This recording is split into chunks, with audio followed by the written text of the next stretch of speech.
Hello everyone, welcome to Tactim. Today in this video, I'm gonna show you how to enable app lock in your WhatsApp. Before starting the video, please subscribe to Tactim. So, let's get started.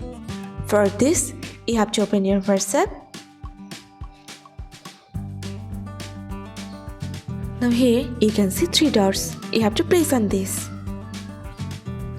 Now go to settings.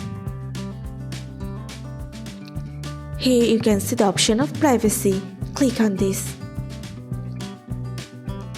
Now scroll down. Here you can see the option of app lock. Press on this. Here you can see unlock with biometric. If you want to lock your WhatsApp, then you just have to turn on this button.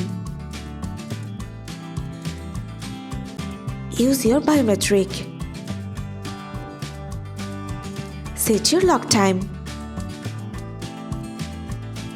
Now go back. So this is how to enable app lock in your WhatsApp. So guys, that's it. You can do this.